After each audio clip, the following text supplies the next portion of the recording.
Hello friends, welcome to our channel মাধ্যমিক math class 10। আরো একটা নতুন ভিডিওতে তোমাদের সবাইকে স্বাগত জানাই। আমরা তোমাদের ক্লাস 10 এর যে অঙ্ক বই আছে গণিত প্রকাশ, সেই অঙ্ক বইয়ের দ্বিতীয় অধ্যায় যেটা হচ্ছে সরল সুদ কষা, সেই চ্যাপ্টারটা কমপ্লিট করছিলাম। এর আগে আমরা অলরেডি 7খানা পার্ট বানিয়ে ফেলেছি, যেখানে আমরা প্রথম থেকে আলোচনা করতে করতে এসেছি এবং প্রয়োগের অঙ্কগুলো সঙ্গে কষে দেখির অঙ্কগুলো করেছি। এই ভিডিওতে আমরা কষে দেখি অঙ্কগুলোর যে অঙ্কগুলো বাকি আছে সেই অঙ্কগুলো কমপ্লিট করব। তো আশা করছি আমি যে তোমরা আগের অঙ্কগুলো দেখে এসছো। যদি না দেখে থাকো তাহলে নিচে ডেসক্রিপশন বক্সে লিংক পেয়ে যাবে, সেখানে ক্লিক করে তোমরা দেখতে পারো। তোমরা দেখছো আমাদের ইউটিউব চ্যানেল মাধ্যমিক ম্যাথ ক্লাস 10। এরকম আরো অন্যান্য চ্যাপ্টারের ভিডিও দেখার জন্য আমাদের চ্যানেলটিকে অবশ্যই সাবস্ক্রাইব করো। তোমাদের যদি কোনো সাজেশন থাকে অথবা কোনো যদি কোয়ারিজ থাকে তাহলে সেটা আমাদের কমেন্টে জানাতে পারো, অথবা আমাদের যে ফেসবুক পেজ আছে যার নামও মাধ্যমিক ম্যাথ ক্লাস 10, সেখানে গিয়েও তোমরা তোমাদের মতামত জানাতে পারো।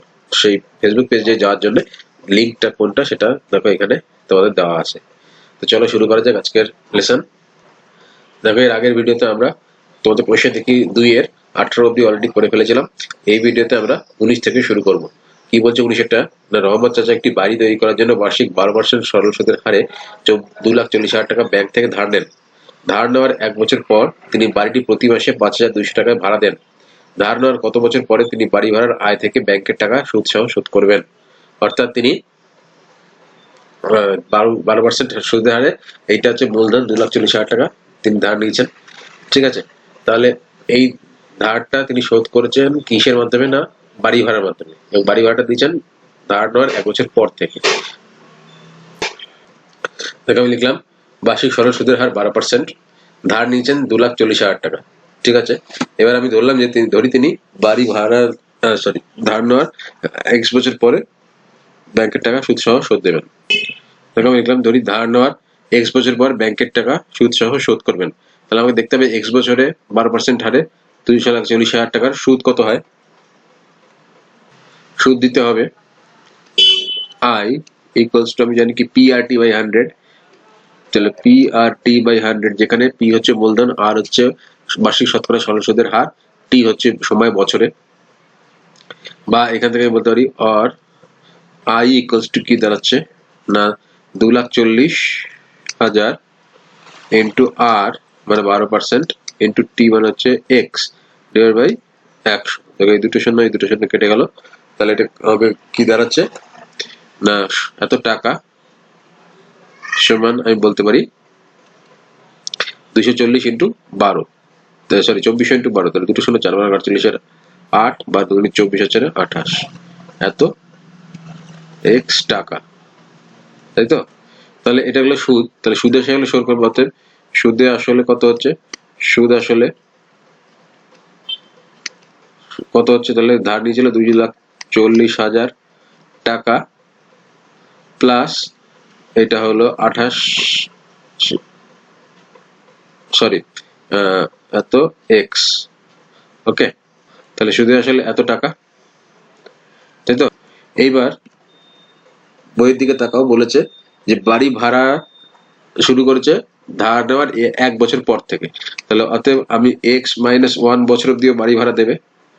ঠিক আছে, x-1 বছরে বাড়ি ভাড়া শোধ হবে, বাড়ি ভাড়া পাবে, তার কারণ x বছর অব্দি সে মিটিয়ে দিয়েছে।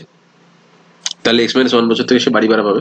x-1 বছরে, তার কারণ কেন x-1 বছর হলো, নিশ্চয়ই বুঝতে পারলে যে 1 বছর পর থেকে বাড়ি ভাড়া দিচ্ছে। তাহলে x-1 বছরে বাড়ি ভাড়া হবে কত? দেখো প্রতি মাসে বাড়ি ভাড়া হচ্ছে 5,200 টাকা। তাহলে x-1 ইন্টু 5,200, 12 বছর প্রতি মাসে পাচ্ছে, তাহলে বছরে পাবে 5,200 ইন্টু 12, এটা ইন্টু এত x-1 এত টাকা, তাই তো? তাহলে অতএব আমি বলতে পারি যে 5,200 ইন্টু 12 ইন্টু x-1 এটা ইকুয়ালস টু 2,40,000 প্লাস 28,800 এক্স, তাই তো? এবার এখান থেকে আমাকে এক্স এর ভ্যালুটা বের করতে হবে। ঠিক আছে, তাহলে আমি কি করব, আমি দেখো এখান থেকে গুণ করে দেবো। দেখো আমি এটা সহজে করছি, কি করব আমি এখান থেকে, দেখো এখান থেকে কমন নিয়ে দেবো আমি। তাহলে 12 ইন্টু আমি কি করব, 1 এর পরে দুটো শূন্য, তো এখানে দুটো শূন্য আছে, এটা কমন নিয়ে নিলাম। তাহলে এখানে কি পড়ে থাকলো দেখো, 52 ইন্টু এক্স মাইনাস 1 পড়ে থাকলো বাঁ দিকে। আর এখান থেকে যদি 12 ইন্টু 100 কমন নিয়ে নাও, তাহলে দেখো এখানে কত কমন নিয়ে নিচ্ছে, আমি 1200 কমন নিয়ে নিচ্ছি এটার মধ্যে থেকে। 1200 যদি কমন নিয়ে থাকি তাহলে কি পড়ে থাকবে, তাহলে 2 আর দুটো শূন্য, 12 দুগুণে 24, তাহলে দুটো শূন্য নিয়ে নিচ্ছি, প্লাস দুটো শূন্য পড়ে থাকবে। আমি আরো বেশি কমন নিতে পারতাম, তো অঙ্কটা যাতে সহজ হয় সেই জন্য ইয়ে করছি। তাহলে এখান থেকে দুটো শূন্য অলরেডি কমন নিয়ে নিচ্ছি, তাহলে 288, 12 থেকে 288, তাহলে কত হয় না, দেখো এখানেই আমি করেছিলাম 24, তাই তো, 24 12 288, তাহলে 24x। এবার দেখো এই দুই দিক থেকে এই দুটো কেটে দিলাম, তাহলে ছোট হয়ে গেল আমার, তাহলে 52x মাইনাস 52, এটা ইকুয়ালস টু 200 প্লাস 24x, তাই তো। বা আমি বলতে পারি 52x মাইনাস 24x, এটা ইকুয়ালস টু 200 প্লাস 52, ওকে। বা আমি এখান থেকে বলতে পারি কত দাঁড়াচ্ছে, দেখো এটা বিয়োগ করলে দাঁড়াচ্ছে 28x ইকুয়ালস টু 252। বা আমি আর x ইকুয়ালস টু বলতে পারি 252/28। দেখো 9 দিয়ে কাটলে এটা কাটাকাটি যায়, তাহলে এটা দ্বারা 9, তাই তো। তাহলে এই জায়গাটা নিশ্চয়ই বুঝতে পেরেছো ভালো করে, এই জায়গাটা একটু ক্যালকুলেশনটা বোঝা যাচ্ছে। তাহলে অর্থাৎ x ইকুয়ালস টু বেরোলো কত, x এর ভ্যালু বেরোলো 9 বছর। তাহলে আমার উত্তরটা পেলাম কি, যে বাড়ি ধার নেওয়ার 9 বছর পর ব্যাংকের টাকা সুদ সহ শোধ করবেন। তাহলে 9 বছর পরে হচ্ছে আমার উত্তর বেরোলো, ওকে। নিশ্চয়ই বোঝা গেল অঙ্কটা।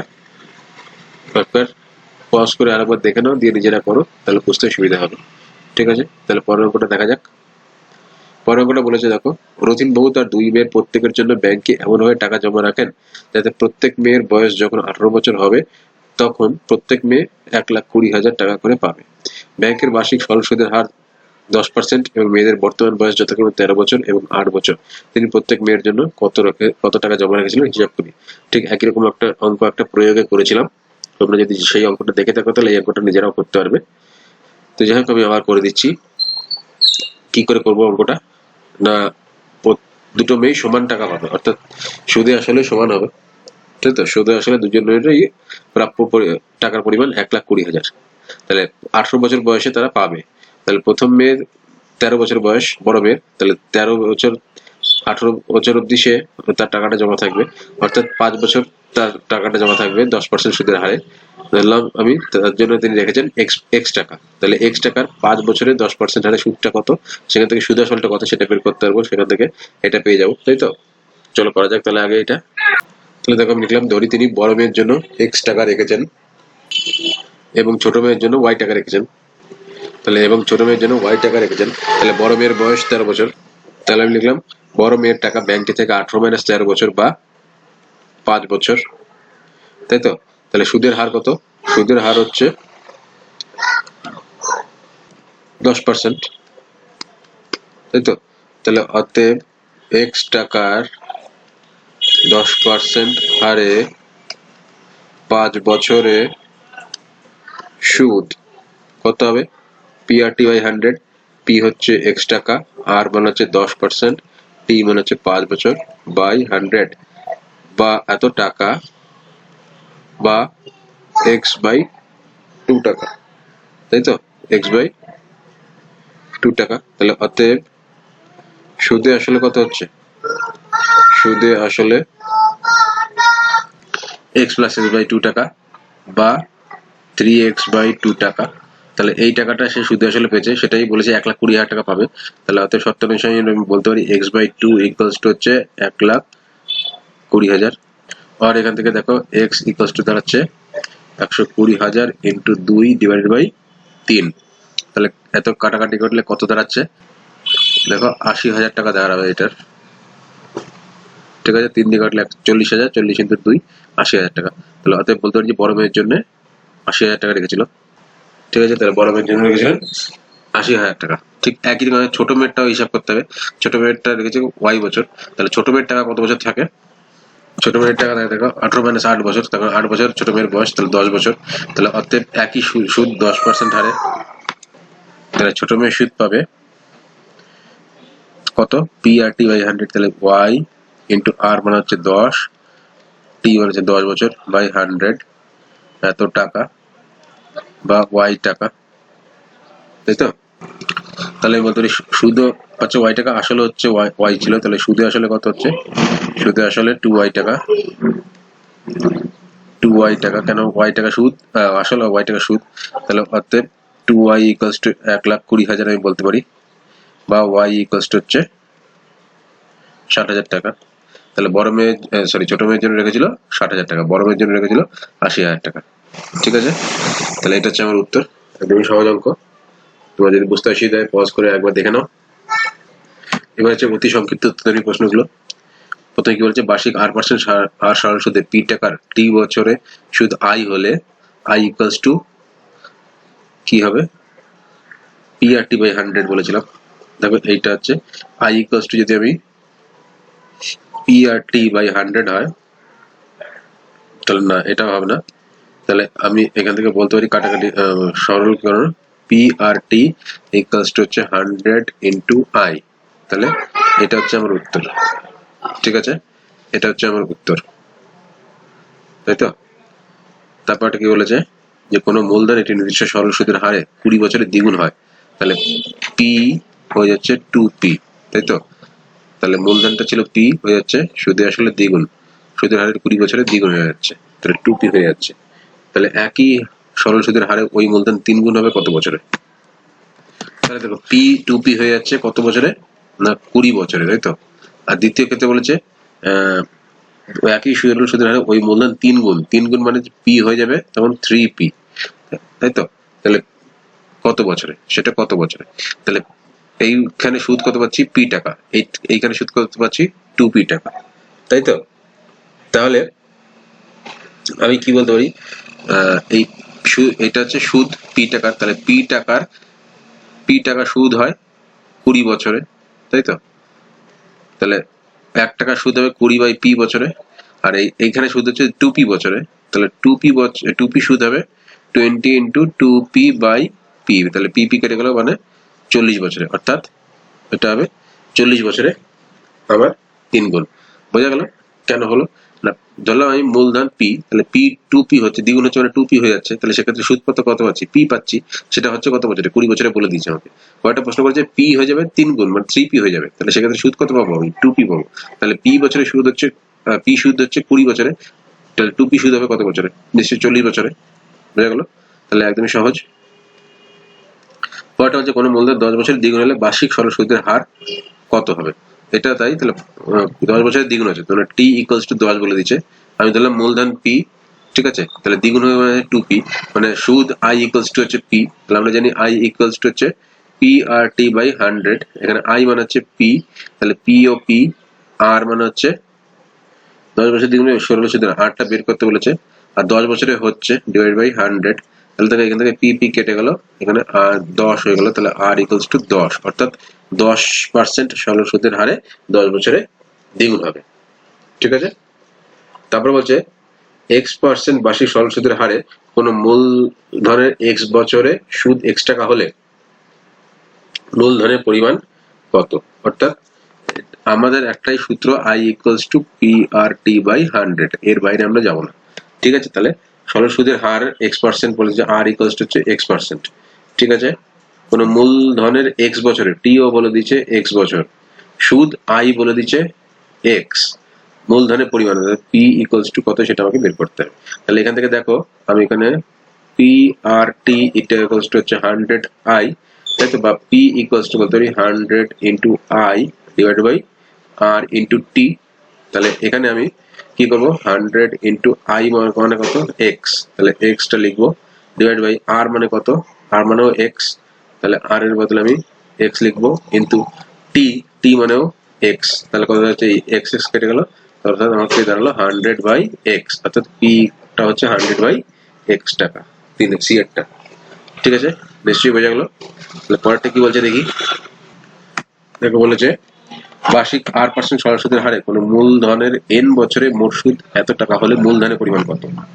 ঠিক আছে, তাহলে আমরা জানি i equals to PRT by 100। এর মধ্যে কোনটা কোনটা কি বলে দিয়েছে দেখি। r% সরল সুদের হার, তাহলে এই rটা জানি আমি।